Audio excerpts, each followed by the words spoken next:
한번 사무엘상을 한번 찾아보시겠어요? 사무엘상.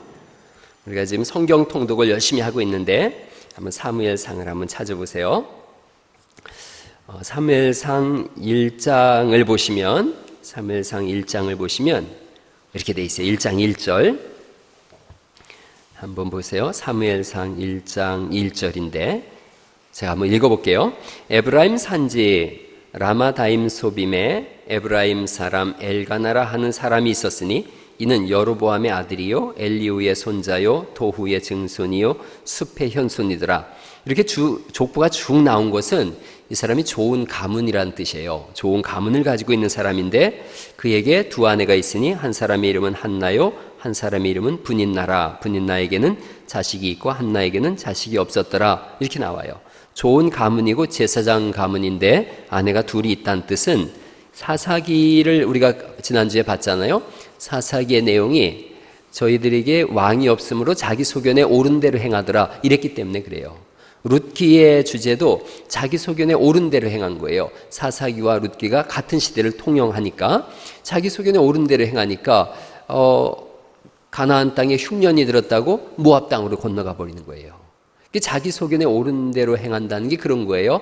자기 생각에 자기가 중심인 거예요. 자기가 중심이고 자기가 주인이면 이게 옳으면 행하고 저게 싫으면 말고 그래요. 우리는 우리의 중심의 주인은 예수님인 줄 믿습니다. 그게 우리의 주관이에요. 우리의 주장이에요. 우리의 믿음이에요. 그 사형리인가요? 그 교리에 보면 이렇게 의자 그림이 있어요. 그 의자 그림이 그거예요. 의자가 이렇게 있는데 그 의자 한 중간에 나라는 사람이 이렇게 앉아 있는 거예요. 내가 앉아 있는 거예요. 근데 예수님이 오시면 내가 내려가고 거기에 예수님이 그 의자에 앉으시는 거예요. 그러면 그때부터 모든 것이 조화를 이루어요. 여러분 창세기 1장에 하나님이 태초에 천지를 창조하셨는데 흑암이 가득했고 혼란과 혼돈이 있었어요. 혼돈을 카오스라 그래요. 카오스. 혼돈이 있었어요. 근데 하나님께서 말씀하시거든요. 그러자 그때부터 질서가 생겨나기 시작했어요. 그 질서를 코스모스라 그래요. 카오스에서 코스모스로 가는 길에 그 중간에 하나님의 말씀이 있는 거예요. 그러니까 우리 인생도 하나님이 없으면 내 소견에 옳은 대로 행해요. 내 주장대로 하고 나를 드러내는 거예요. 제가 그런 얘기 종종 하죠. 교회가 뭐냐 하면 교회는 나를 드러내는 곳이 아니라 또 나를 자랑하고 나를 나타내고 나를 소리 지르는 것이 아니라 그리스도를 드러내고 그리스도를 자랑하고 그리스도를 높이는 것이 교회인 줄 믿습니다. 이 교회는 내가 점점 없어지는 거예요. 그리고 점점 예수님이 나타나는 거예요. 거기가 교회예요. 이번에 우리 장로님들 후보자들 두 분이 읽은 책이 읽고서 써내야 되는 총회에서 준 숙제가 그런 거예요. 장로 디딤돌인가 걸림돌인가. 책 제목이 대단하죠. 장로 디딤돌인가 걸림돌인가. 부산에서 최홍준 목사님이라고 아주 부산 호산나 교회인가요? 목회를 잘 하시던 목사님이 쓴 책이에요. 그 책이 그런 내용이에요. 우리 장로님들이 두 분이 장로 후보자가 읽으니까 저도 당연히 봐야 되잖아요. 이런 내용을 가지고 있더라고요. 장로가 하는 일이 뭐냐 이거예요. 장로들이 하는 일이. 우리 교회도 이제 장로님들이 이렇게 계신데 한국 교회를 이렇게 쭉 봤더니 우리 교회 장로님들은 그렇지 않지만 교회의 문제와 화근과 갈등과 나눠짐과 이런 것들의 기저에는 장로님들이 있다는 거예요. 그래서 왜 그러면 장로님들이 그런 교회에 어려움을 주느냐. 가만히 들여다봤더니 장로님들이 뭘 해야 되는지에 대해서 오해하는 부분이 있었다는 거예요. 장로님들은 스스로가 행정의 수반이라고 생각을 해서 행정을 하고 교회의 여러 가지 사역들의 결정권자로서 그 일을 하다 보니까 때로는 충돌이 일어나기도 하고 또 그런 결정권을 가지면은 자꾸 어떤 거에 빠지냐면 자기 아집에 빠질 수 있어요. 내가 생각하는 게 옳아. 그러니까 나를 따라와 이렇게 간다는 거죠. 근데 장로님들이 하는 일을 이분이 바꿔본 거예요. 어떻게 바꿨냐면 영적인 공급자로서 장로님들을 세워본 거예요. 즉 성경을 가르치고 말씀을 나누고 기도를 나누고 그런 사역으로 장로님들의 스타일을 바꿔본 거예요. 부산의 호산나 교회가 큰 성장과 부흥을 이뤘어요. 그 기저에는 목사님도 물론 설교도 잘하고 탁월하시지만 장로님들이 계셨던 거예요. 장로님들이 그런 행정적인 것은 행정 전문가들이 있거든요. 뭐 저도 행정을 잘 모르는데 행정을 잘하는 은사를 가진 분들이 있어요. 아주 냉정하게 어떤 교회 행정적인 일들을 잘 처리하는 분들이 있어요. 그래서 심지어 오늘날의 교회가 좀 커지면 행정 목사를 두기도 합니다. 행정 목사는 말 그대로 교회 행정을 감당하는 거예요. 예를 들어서 여러분들이 그 헌금을 냈을 때 그걸 잘 정리해서 그 연말정산할 때 연말정산 서류를 떼어준다든가, 이런 뭐 교회의 대소사에 관한 행정적인 일을 한다든가, 이런 것들을 정말 컴퓨터처럼 잘하는 분들이 있어요. 그래서 그런 분들한테 맡기고, 장로님들은 말씀의 공급자로 세워봤다는 거예요. 그래서 끊임없이 성경을 가르치고 나누고, 그래서 장로님들도 성도들을 만나면 성경을 가르치고 말씀을 나누고 이렇게 사역을 바꿨더니 교회가 엄청난 부흥을 이뤄가더라는 거예요. 사람들이 살아나더라는 거예요. 그래서 이분의 주관은 그거예요. 장로님들이 행정에 너무 집착되어지면 걸림돌이 될 수 있다는 거예요. 장로님들이 영적인 세계를 주관해 나가면 디딤돌이 되어질 수 있더라는 거예요. 여러분, 그 책을 제가 보면서 저는 이번에 그 책을 봤는데 제가 교회에서 누누이 강조한 게 그 부분이었잖아요. 교회 장로님들은 말씀을 나누는 일을 감당해야 합니다. 그래서 성경을 잘 연구하고 설교도 열심히 듣고 또 말씀도 나누고 그런 일을 해야 됩니다 라고 했는데 그게 옳아요.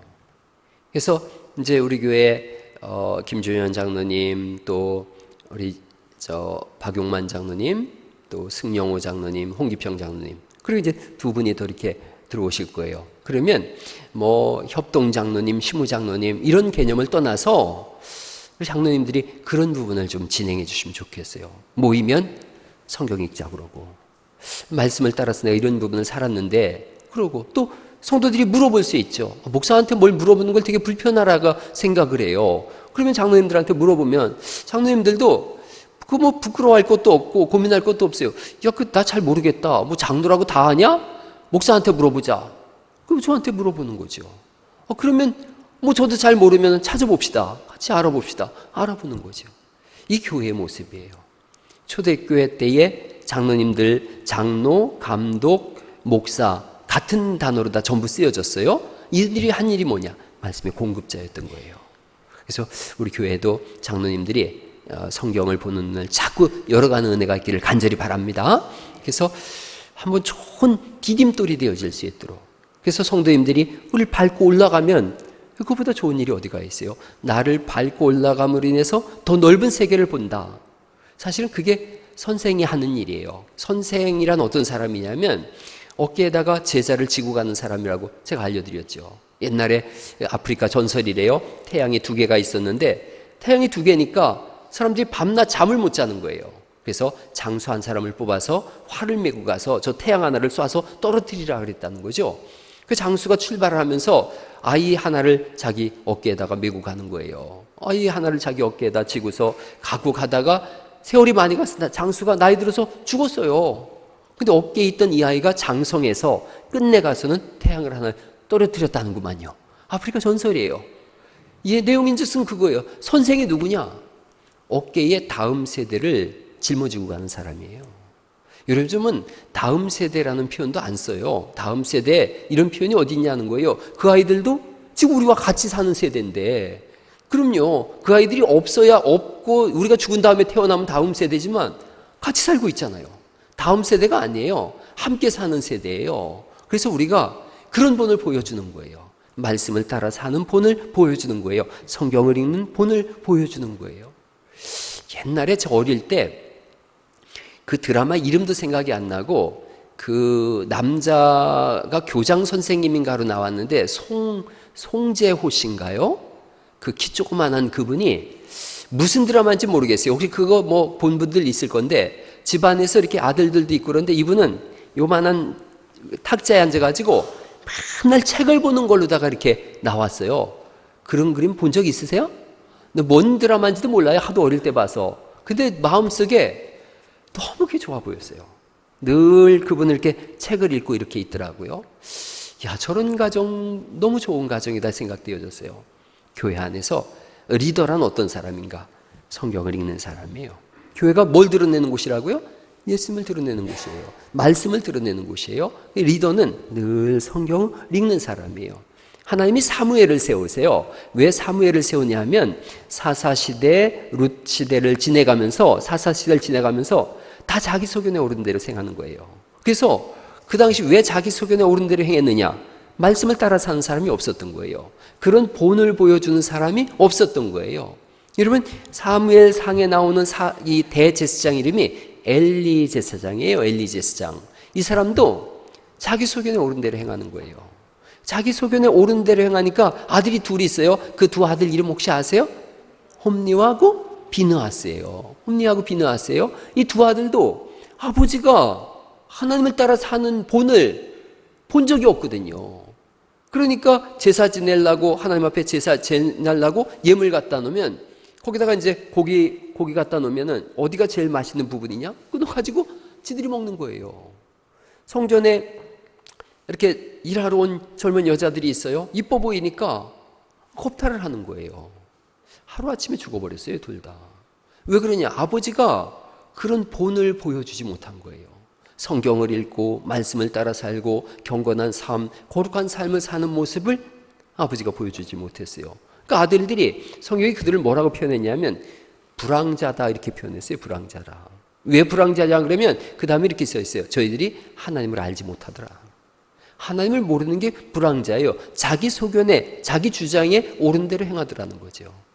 사무엘을 하나님 부르세요. 어린 나이 때 사무엘아 부르시죠. 그래서 부르셔서 하나님이 사무엘하고 대화를 하세요. 사무엘이 되게 어린 나이에요. 8살인가 이렇게밖에 안 됐어요. 이런 생각이 들었어요.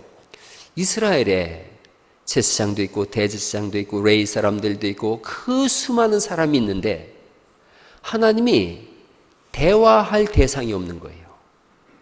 나하고 마음을 맞춰서 대화할 대상이 하나도 없는 거예요. 그러니까 어린 사무엘을 찾는 거예요.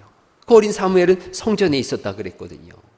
그리고 하나님께서 찾다가 찾은 게 꼬맹인 거예요. 그 하나님의 슬픈 마음을 한번 생각해 보세요. 이스라엘에 이렇게 사람이 없더냐? 이스라엘에 내 뜻을 행할 사람이 이렇게 없더냐? 다 지잘났다고 다 자기 자랑 삼아서 자기만 드러내려고 했지. 나를 드러내고 나의 영광을 선포하고 나의 사람으로서의 삶을 사는 그 사람을 내가 보질 못했다. 사무엘을 부르시는 거예요. 여러분 사무엘상 한번 3장으로 넘어가 보시겠어요? 3장에 보면 1절에 이렇게 돼 있어요. 3장 1절이죠. 아이 사무엘이 엘리 앞에서 여호와를 섬길 때는 이렇게 돼 있어요. 아이 사무엘이 여호와를 섬기고 있는 거예요. 엘리 앞에서. 여호와의 말씀이 희귀하여 이상이 흔히 보이지 않았더라. 이렇게 돼 있어요. 여호와의 말씀이 희귀했다. 아무도 말씀을 읽는 사람이 없는 거예요. 말씀을 따라 사는 사람이 없는 거예요. 희귀해진 거예요. 그러니까 그 희귀해진 것을 2절에 이렇게 표현하고 있죠. 2절 말씀 읽어볼까요? 시작. 엘리의 눈이 점점 어두워가서 잘 보지 못하는 그때에 그가 자기 처수에 누웠고. 그럼요. 엘리의 눈은 하나님을 보는 눈이 아닌 거예요. 세상을 보는 눈인 거예요. 요한일서에 있는 말씀처럼 안목의 정욕과 이생의 정욕과 육신의 정욕과 이생의 자랑으로 인해서 안목의 정욕, 이생의 자랑, 육신의 정욕 이것은 하나님께로부터 온 것이 아니라 세상으로부터 왔다 그랬는데 대제사장의 자리에 앉아서 자기의 육신의 정욕과 안목의 정욕과 이생의 자랑, 내가 대제사장이다 이걸 하고 있는 거예요. 선악과 보면서 보암직도 하고 먹음직도 하고 또 탐스럽게 할 만큼 아름답다 그랬는데 그런 부분만 보고 있지 하나님의 말씀을 지키는 부분에 대해서는 외면하고 있더라는 거죠. 3절 말씀을 또 읽어보죠. 3절 시작. 하나님의 등불은 아직 꺼지지 아니하였으며 사무엘은 하나님의 궤에 있는 여호와의 전 안에 누웠더니. 여러분 하나님의 등불이 아직 꺼지지 않았다는 것은 대제사장의 일이 아직 안 끝났다는 거예요. 그런데 이 사람은 누워있는 거예요. 그 하나님이 너무 답답하니까 4절을 부르시는 거죠. 여호와께서 사무엘을 부르시는지라 그가 대답하되 내가 여기 있나이다 하고 이렇게 말씀하세요. 하나님이 사무엘아 이렇게 부르시는 거예요. 그래서 사무엘이 들어본 적이 없거든요. 하나님의 음성을. 그러니까 엘리한테 가서 저 부르셨어요? 안 불렀다. 가시 누워라. 또 사무엘아 저 부르셨어요? 엘리가 안 불렀다. 다시 가 누워라. 세 번째 또 엘리한테 달려가서 저 부르셨어요? 안 불렀다. 엘리가 그런데 생각이 난 거예요. 아, 이거 내가 안 불렀는데 누가 불렀을까? 하나님이 부르셨겠구나. 9절 말씀이죠. 엘리가 사무엘에게 이르되 가서 누웠다가 그가 너를 부르시거든 네가 말하기를. 그 다음 이렇게 같이 한번 읽어보죠. 시작. 여호와여 말씀하옵소서 주의 종이 듣겠나이다 하라 하니 이에 사무엘이 가서 자기 처수에 누우니라. 그리고 이제 10절을 제가 읽어볼게요. 여호와께서 임하여 서서 전과 같이 사무엘아 사무엘아 부르시는지라. 사무엘이 이르되, 그 다음 같이 읽어봐요. 시작. 말씀하옵소서 주의 종이 듣겠나이다. 이게 신앙이에요. 한번 따라해보세요. 말씀하옵소서 주의 종이 듣겠나이다. 그게 신앙이에요. 자기 소견에 옳은 대로 행하는 사람과 하나님의 뜻을 따라 사는 사람의 대답이 뭐냐? 말씀하옵소서 주의 종이 듣겠나이다. 우리는 내가 한마디 하지요, 내 말을 들으시오, 이렇게 하는데 사무엘을 통해서는 말씀하옵소서 주님 듣겠나이다. 교회는 듣는 곳이에요. 여러분, 요한계시록에 이 말씀을 읽는 자와 듣는 자들은 복이 있다 그랬어요. 읽는 자는 홀수예요. 단수예요. 그러니까 혼자 읽는 거예요. 듣는 자들, 이건 복수예요. 그러니까 한 사람이 읽어요, 많은 사람들이 듣는 거예요. 교회할 때 교자가 무슨 사교할 때 교자가 아니에요. 사귈 교자가 아니에요. 교육할 교자예요. 한문으로 보면 그게 맞게 쓰여져 있어요. 교육하는 곳이에요. 교회는 배우는 곳이에요. 하나님에 대해서 배우고 세상에 나가서 배움을 따라서 살아가는 곳인 줄 믿습니다. 교회에서 안 배우려는 사람이 있어요. 우리 교회도 학교 선생님들이 있죠. 안 배우려는 사람은 안 들어요. 여러분, 들으면 배우는 거거든요. 듣는 것은 배우는 건 거예요. 안 들어요. 안 듣는 얘기는 안 배우겠다는 거예요. 여기 사무엘의 다른 점이 듣겠나이다 이런 거예요. 안 듣는 사람은 끝까지 자기 고집을 부려요. 제가 오늘 새벽에 그런 설교했는데 그런 얘기했어요. 교회는 어떤 곳이냐? 배우고 가르치는 곳이라고. 안 들으려고 하는 사람은 튕겨져 나가요. 여러분, 교회는 가르침에는 때로는 책망도 있고 훈계도 있는 거예요. 훈계할 때 훈자가 가르칠 훈자거든요. 가르쳐서 계도하는 거예요. 그런데 자기가 시퍼렇게 살아있으면 안 배워요. 여러분, 이렇게 보세요. 여기 이렇게 보면 제가 지호는 제가 혼낼 수 있을 것 같아요. 지호 내가 나이도 많고 그런데요. 지호 저쪽에 한별이가 있는데 한별아 내가 혼내키면 너 들을 거지? 응, 듣는다 그랬어? 안 듣기만 해봐라 너. 한별 이름도 저렇게 완스타야 네가? 한별. 갑자기 가희 동생 이름이 뭐냐? 세희.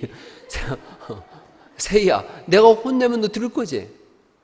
안 들으면 아빠 장로 되기 어려워야. 여러분, 그런데 나이 든 사람은 가르치기가 쉽지 않아요. 이 살아온 인생 경륜이 있는데요. 밖에서 만나봐 보세요. 제가 올해 54살이에요. 밖에서 만났어요. 근데 이제 우리 박영배 쌤 올해 몇이에요?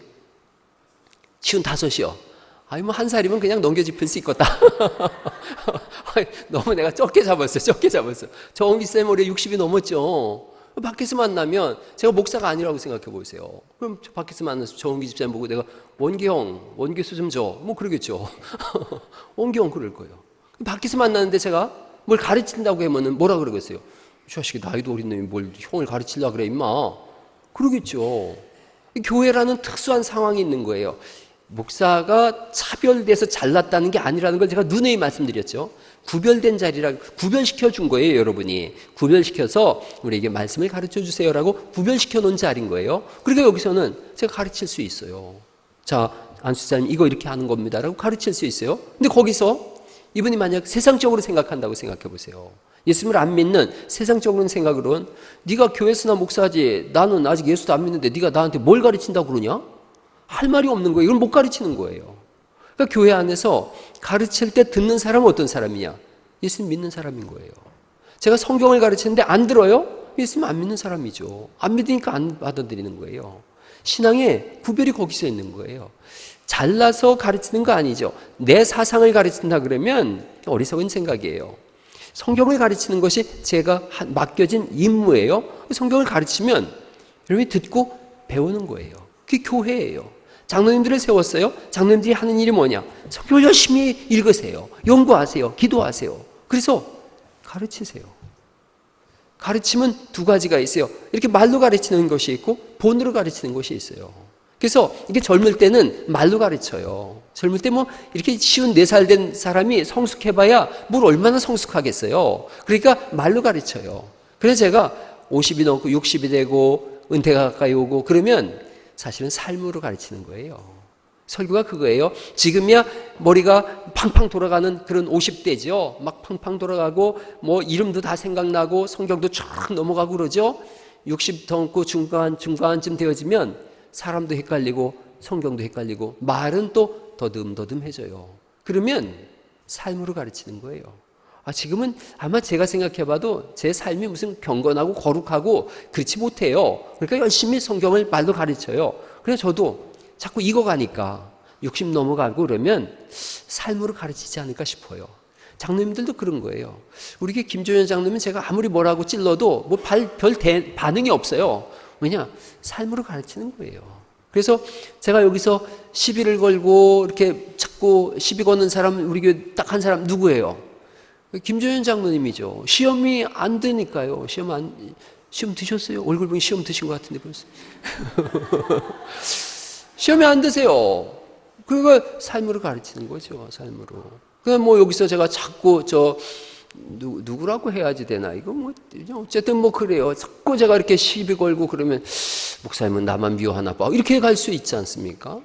그러니까 우리 장로님들도 지금 나이를 잘 생각해 보세요. 그래서 아직 50대다. 그러면 열심히 성경으로 가르치시고 60대다. 삶으로 가르치세요. 그게 사람이 익어가는 거예요. 익어가는 거예요. 그래서 권사님들도 마찬가지예요. 권사님들, 안수집사님들도 이제 연세가 들어가시면서 내가 말씀으로 가르치고 삶으로 가르치고 제일 좋은 건 두 가지가 같이 가면 너무너무 좋죠. 저도 몸부림을 쳐요. 삶으로도 가르쳐야 되는데 맨날 못 나가지고 그러거든요. 그래도 조금 제가 좀 달라진 게 있어요. 어려운 시간들 이렇게 보내고 나이가 들면서 그런 말씀이 자꾸 생각나더라고요. 바울처럼 내가 이방인에게는 이방인의 모습으로, 헬라인에게는 헬라인의 모습으로, 유대인에게는 유대인의 모습으로 그렇게 살아봐야 되겠다. 그래서 제가 그렇게 하려고 애써요. 그래서 일남 선교에 들어가서 장기 둘 때는 같이 장기 두는 사람으로, 또 독서 모임 한다 그래요. 독서 모임에서는 또 같이 책을 읽는 이 시대의 지성으로서 함께하고, 기도할 때는 기도하는 사람으로. 그게 뭐 가면을 쓴다는 개념이 아니라 그렇게 포용하고 품을 수 있다면 얼마나 좋을까, 이런 생각이 들어져요. 그래서 옛날엔 제가 여러분이 안 믿는데 부끄러움을 많이 타가지고 여자들이 있으면 엘리베이터 안 탔어요. 근데 지금은 타잖아요. 이제 타가지고 뭐 이렇게 간섭도 하고 여자들 모임에도 제가 갑니다. 지금은. 그래서 그게 뭐 여러 가지 이유가 있는데 아내가 그러더라고요. 당신 이제 중성돼서 그래? 자꾸 여성으로만 나와서 그래? 그러더라고요. 뭐 그러나 저러나 자꾸 좀 키워가자 이 생각을 합니다. 여러분 신앙생활 하시면서 나를 자꾸 버리고 내 자아를 버리고 주님을 자꾸 닮아가는 그런 은혜가 있기를 간절히 바랍니다. 그래서 어느 순간 우리를 보면서, 우리를 성경에 하나님의 형상이라고 했는데 형상은 아이콘이라는 헬라어를 썼어요. 아이콘 누르면 그 안으로 들어간다. 그렇다면 내가 하나님의 형상이면 나를 누르면 그 속에 하나님이 나와야 되는 줄 믿습니다. 주를 자꾸 닮아가는 거지요. 히브리서 12장에 우리가 그에게 잘할지다 그는 머리니 곧 그리스도니라, 그리스도 예수의 장성한 분량에 이르기까지 우리가 잘하기를 원한다라고 성경이 말씀하고 있는 줄 믿습니다. 흔들면 예수님이 나오는 사람. 이게 신앙이 얕으면, 이렇게 물이 이렇게 얕으면 흔들면 밑에 가라앉은 것이 올라와서 내 본성이 나오지만, 깊은 물은 흔들면 흔들수록 더 고요하고 침잠하게 이렇게 흘러가는 거예요. 그래서 옆 사람 한번 이렇게 흔들어 보세요. 이렇게 지호의 아빠 좀 한번 흔들어 봐. 아빠가 흔들어요. 한번 흔들어 보세요. 흔들 때 내가 나오기보다는 주여 하고 주님이 나오는 그런 은혜가 있길 간절히 바랍니다. 그렇게 함께 이거져 가는 거예요. 여러분이 목사 보면서 우리 목사가 신앙생활 잘하니까 나도 잘해 이런 거 없어요. 목사와 무관하게 여러분은 여러분의 신앙을 지켜가야 돼요. 목사는 우리 목사는 엉터리야. 그래도 괜찮아요. 여러분이 여러분의 신앙을 이겨나가세요. 왜냐하면 하나님 앞엔 단독자를 쓰는 거예요. 저는 아무리 여기 목회를 잘했어도 제 생활은, 제 삶은 하나님 앞에 제가 1대1로 쓰는 거예요. 여러분도 마찬가지예요. 여러분도 한 사람이 한 사람으로 하나님 앞에 단독자를 쓰는 거예요. 그러니까 우리 교회가 아무리 은혜가 있고 분위기가 좋고 사랑이 넘친다 그래도 내가 완고하고 내가 사랑이 없고 내가 하나님 앞에서 내 의를 꺾지 못한다면 하나님 앞에 단독자로 섰을 때 주님은 책망하실 거예요. 악하고 게으른종하실 거예요. 근데 교회가 엉터리예요. 다 엉터리인 것 같아도 나 혼자 최선을 다해서 하나님 앞에 거룩하게 살고 있어요. 어느 순간 주님 섰을 때 주님이 그 어려운 환경 속에서도, 그 빌라델피아 교회 같은 그 속에서도 네가 믿음을 지켰구나, 내가 면류관을 너에게 주리라, 그러는 거예요. 단독자로 선다면 나의 의를 자꾸 해체하시고 하나님의 의로 나아가는 역사가 있길 간절히 바랍니다. 우리 소원이 그거예요. 그런 찬송이 있어요. 예수도 닮기 원함은, 그런 찬송이 있잖아요. 내 평생의 소원, 내 평생의 소원, 예수도 닮기 원하네. 그게 우리의 소원이에요. 저의 소원도 그거예요. 여러분을 떠나서 목사라서가 아니라 제 소원도 예수님 닮고 싶은 소원이 있는 거예요. 여러분들도 그런 소원이 있어서 어느 날인가 하나님이 엘리하고는 말하지 않아도 어린 사무엘에게 말하듯이, 말씀하시듯이, 혹시 모르죠. 하나님 목사한테는 말하지 않아도 야 목사 너 내가 참 너하고 말하기 쉽지가 않다, 그러면서 여러분을 찾는다면 여러분의 삶이 기쁨인 거죠. 엘리가 여러분 사무엘의 엄마 한나한테 기도해 줬어요. 아기가 생겼어요. 엘리가 신령해서 그래요? 아니에요. 신령해서 그런 게 아니에요. 하나님이 보고 싶은 거예요. 하나님의 백성을. 그러니까 엘리를 들어 쓰실 뿐이에요. 그러니까 저는 사무엘 같은 그런 사람 되고 싶어요. 엘리 같은 사람 되고 싶지 않아요. 그러나 어찌저찌 됐든 제가 엘리 같은 사람이라도 하나님 기도하면 들어주실 거예요. 왜 그러냐? 여러분을 사랑하셔서 그런 거예요. 여러분하고 대화하고 싶어서 그런 거예요. 여러분의 일을 통해서 하나님 나라가 이루어가기를 원해서 그런 거예요. 그러니까 우리 목사가 신령해야 돼, 우리 목사가 잘나야 돼, 이런 생각하지 마세요. 여러분이 바로 쓰세요. 저도 하나님 앞에서 제 자신을 바로 세우기 위해서 끊임없이 몸부림칠 거예요. 여러분도 여러분의 삶을 바로 세우기 위해서 끊임없이 몸부림치세요. 이번에 교회 안에서 독서 모임 갖는다 그래요. 저는 굉장히 긍정적으로 생각해요. 저도 금요일마다 독서 모임 하고 있는데 신앙서적을 읽는다 그래요. 너무 좋아요. 제가 그 신앙서적 읽는다 그래서 그런 얘기도 해줬어요. 한 달에 한 번이라도, 아니면 1년에 한 몇 번이라도 일반 서적도 좀 읽으면 좋겠다고. 일반 서적 읽으면서 세상과 소통하고 우리 그리스도인이 어떻게 저 사람들과 대화할지 채널을 맞추는 것도 되게 중요하거든요. 신앙서적 읽어가면서 또 함께 나누고, 요즘은 하도 이상한 신앙서적들도 많아서 그래서 신앙서적 정할 때 저도 동참하겠다 그랬어요. 저도 읽어보고 그 신앙서적 문제가 있어요. 읽지 않으면 좋겠어요. 그럼 좋겠어요. 베스트셀러라 그래서 다 좋은 건 아니죠. 긍정의 힘 베스트셀러가 됐어요. 스테디셀러라 그래요. 지금도 많이 팔린대요. 이단서적 같은 거예요. 제가 내려놓음에 대해서 지난주에도 말씀드렸는데, 내려놓음 혹시 읽고 은혜 받은 분 계시면 이해하세요. 내려놓음, 더 내려놓음. 난 그 책 안 좋아해요. 그러니까 그런 부분에서 함께 논의도 하고 또 어떤 책을 읽으면서 토론도 하고 너무 좋은 것 같아요.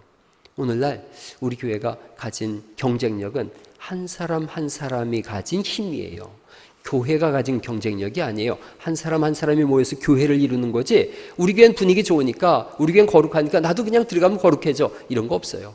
한 사람 한 사람이 하나님 앞에 치열하게 삶을 살으셔서 이 한 주간의 삶 속에 하나님께 영광 돌리며 수많은 승리의 전리품을 가지고 다음 주에 오셔서 간증하는 거예요. 난 믿음으로 살았더니 이런 간증거리가 생겼어요. 난 믿음으로 살았더니 사무엘에게 사무엘아 사무엘아라고 부르신 하나님의 음성을 들었어요.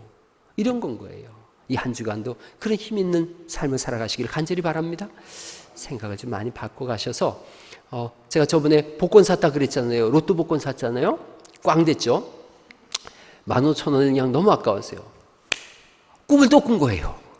나 꿈을 안 꾸는 사람인데 꿈을 꿨는데 돼지떼가, 이게 또 복권 슬멀슬멀 또 올라오죠. 돼지떼가 수천 마리가 막 그냥 달려오는데, 진짜예요, 진짜. 내가 우리 집사람한테 꿈꾸고서 그 다음날 바로 얘기해 줬어요. 예? 태몽이에요? 도대체 누구 태몽이에요 여기? 가만있어, 누구 태몽인가 그러면? 혹시 양권사님 아기 가지셨어요? 엄마야. 그런데 용이 한 마리 나타나요. 용이 나타나가지고 그 돼지를 막 잡아먹는데 아무리 잡아먹어도 돼지떼가 너무 많아가지고 못 잡아먹는 거예요 다. 그러다 깼어요. 곰곰이 해석을 했죠. 도대체 무슨 꿈일까? 그러다가 내린 결론이 있어요. 좋은 일이 생기겠구나. 용과 돼지니까 용돈이지. 우리 아들이 용돈 주겠구나. 그러면서 깔깔거리고 웃었어요. 이제 해석을 좀 다르게 하려고 그래요. 로또로 안 가려고 그래요. 여러분 삶 속에 일어나는 사건들, 그리스도 안에서 아름다운 해석을 이뤄가셔서 다음 주 올 때는 정말 찬란한 승리의 전리품을 주님 앞에 드리는 그런 시간들 되시기를 예수님의 이름으로 축원합니다.